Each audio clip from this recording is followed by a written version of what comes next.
Welcome to Stop the Fight, and we're recapping yesterday's banger between Alberto Machado and Angel Fierro. Let's go! Don't brag about taking my side piece! Don't brag about taking my side piece, though! I broke my back. Back is broken. Spinal. He's strong, man. Good boy, just... Woo! Another Thursday, another fight, and another beautiful knockout. That's 2 Thursdays in a row. It doesn't get much better than this, folks. All right, we got Alberto Machado versus Angel Fierro as the main event of yesterday's card. This was a great fight. This was, I thought the fight was over in the third. Angel Fierro was knocked down twice in the first 2 rounds by these beautiful right hooks. Machado was a southpaw, so he's throwing the hook from the right side. And both times, it was Angel Fierro trying to throw a looping overhand right, and Machado just countering him or just getting there a little bit faster. And this was, if you ever train boxing, at least in the gyms that I've been in, the trainers that I've trained with, they taught me there is no such thing as a right hook from an orthodox stance, right? Southpaws have right hooks. Orthodox fighters do not. They have looping right hands, but they're long and accurate shots. You're winding up from too far back. And this was a textbook example of why you do not throw right hooks unless you're right on top of the opponent. And both times, he was right in range for Machado's actual lead hook, in this case, right hook. And it always got there faster. Angel Fierro was a second or one more punch away from getting stopped in the second and in the third rounds. He was knocked down in the first as well by the same shot. It was Machado throws that straight left, ducks to his right, and then, boom, comes with a quick right hook from a southpaw position. And it got there every time. And that knockdown in the second round, I thought that fight was over. I thought even if Fierro was getting up, he was going to be done. He was kind of saved by the bell a little bit. In the third, Machado really put it on him. And I'm like, oh, man, the corner's going to stop it soon. But then you have this in-between fourth where Fierro was able to land a few shots here or there, but kind of, slow down the fight a little bit. Or maybe it was Machado slowing down. Last week, yesterday, we talked about it. Something about these new age Puerto Rican fighters like Verdeo, they look great in the first 3, 4, 5 rounds. Like, they look unbeatable. This is a pound-for-pound fighter. And then something happens. I don't know what it is. I don't know what's going on the island. I don't know, they all look like killers. And then they get to round 6, and they just fall apart. And you saw it with Machado. You're looking at round 5, and you're like, no way. Is this really happening? Is Fierro about to come back? I mean, the fight should have been over in the second or third round. And yet here, this much smaller guy, I didn't realize how much smaller Fierro was going to look than Machado in the ring. But he looked much smaller. And then, in the 6th round, Fierro catches him. Oh, he was by the ropes as well. I mean, this is another problem with some of these taller fighters. You can't get on the ropes with these shorter fighters because then you have nowhere to move. You're moving into shots. And Machado kind of moved into the shot. He was on the back ropes, as I'm saying, and then he pivots, to his right, but turning leftward.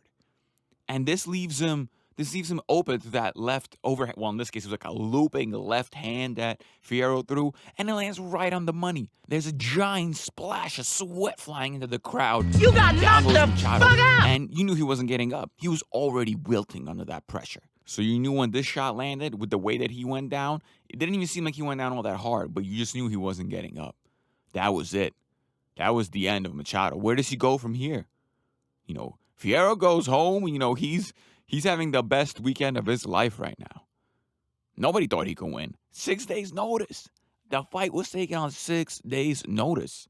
Machado was this really talented guy who just had a little bit of a setback in his 2 losses to Cancelo. But he was the one who was going to win 3-1 favorite. This wasn't supposed to be close. In the first 3 rounds, it looked like he was maybe a 5-1 favorite. But then, a little bit like with Verdeo, they start to slow down. They become less confident. They start to let more punches through. And by the 5th, I'm just like, no way. Are we seeing this again? My wife called it out. She's like, uh-oh. And I knew what you was talking about. You saw it. You saw it. Something was changing in the fight. Fierro, the smaller guy, the lesser known guy, the guy on 6 days' notice, was starting to show up. He felt that power.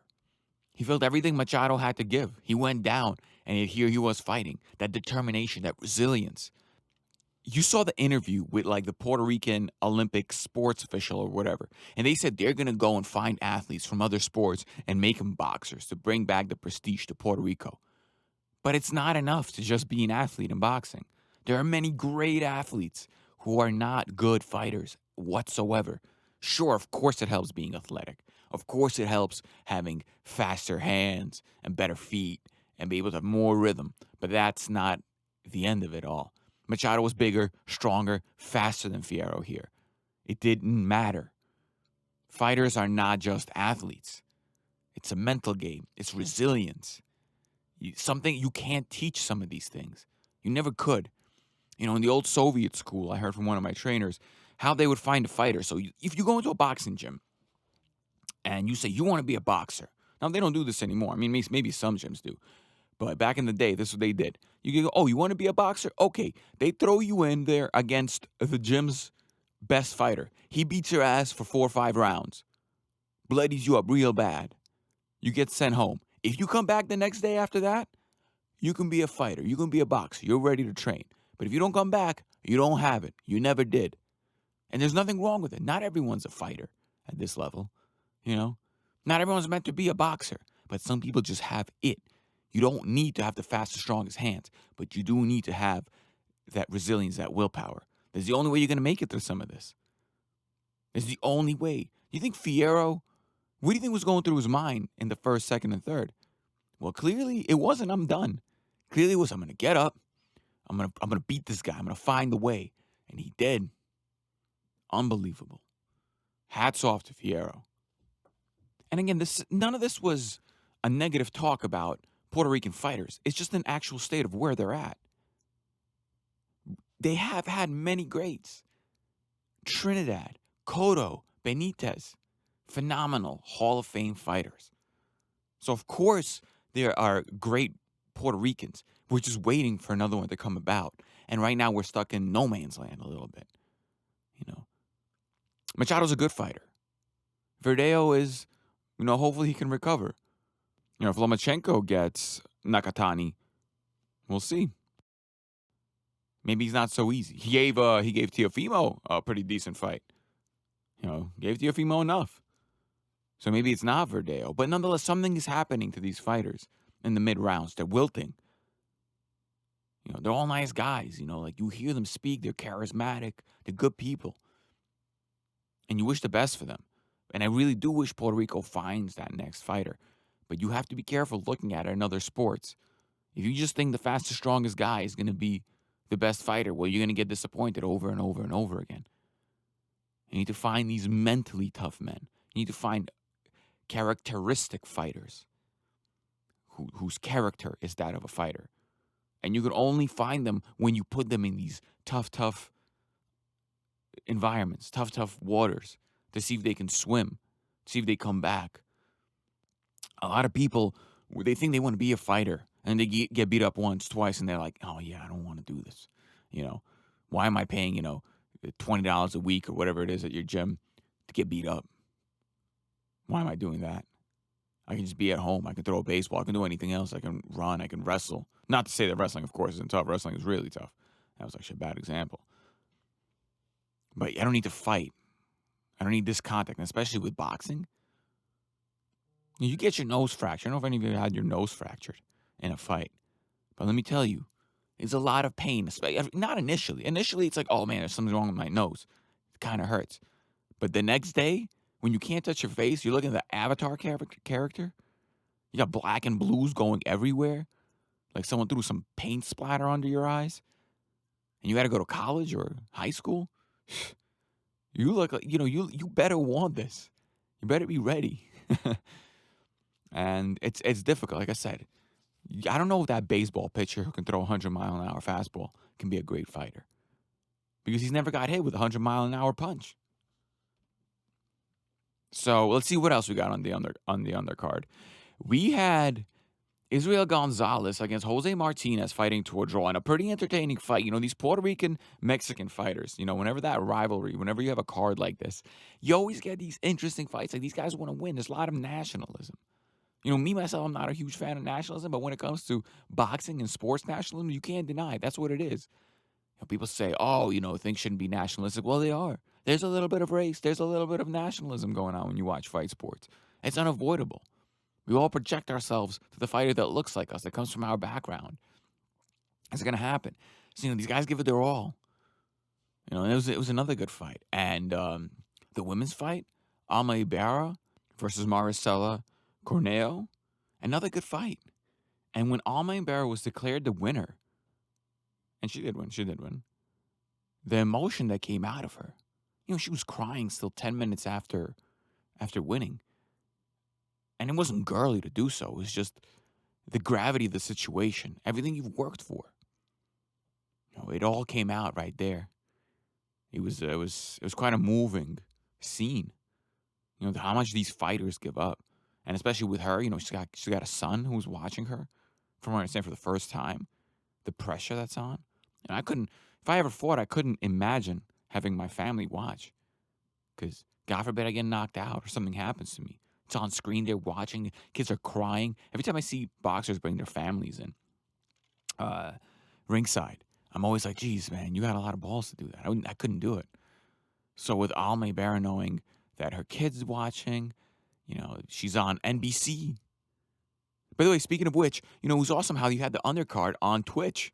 My friend sent me the link, and it was great. Boxing is always one of these sports that never wants to modernize to a fault. So to see it on Twitch was great. I like to watch Twitch sometimes, watch some World of Warcraft or Dota or something like that. I enjoy it. And to see boxing on there, that was great. I think a few months ago, maybe a year ago now, was the Rosado fight that was on Facebook Live, and that was pretty cool. I think this is important for boxing to take on and to be shown on different mediums, in this case, Twitch or Facebook or whatever. So, who else do we have? Yes, Joe Ward versus Marco Delgado was a rematch. Joe Ward had that weird leg injury in their first fight, and Marco Delgado was awarded the TKO. Now, Joe Ward is the Irish Olympian. He's 27 years old. This fight took place at light heavyweight. He's 6'1". He's a good-looking kid. But the problem with 27-year-olds is that that's the peak of their physical performance usually in boxing, that 27 to 33 range. And Joe Ward is going to need another 3 years at least of development, I think, before he's ready. 2 to 3 years at least before he's ready for that light heavyweight, that upper echelon. And you have the Lomachenko problem, where by the time you hit your stride and you're in your legacy-making part of your career, you're already on the downhill. Much like Lomachenko is now. A little bit, but already on the downhill. And this is a cautionary tale for you guys in Europe. If you want to make a splash in the pros, if you want to fight for legacy, get out of the Olympics, get out of the amateur game in your early 20s. Do not stay into your mid-20s. You are wasting prime years. The amateur game is not the pro game. You can't do the same pity-pat stuff. You have to retool for your first few years in the pro game.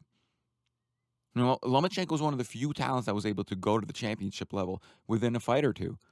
But even against Salido, you saw how much his amateur background hurt him. If Lomachenko had another 3-4 fights under his belt, that Salido fight would be over. Salido would have no chance.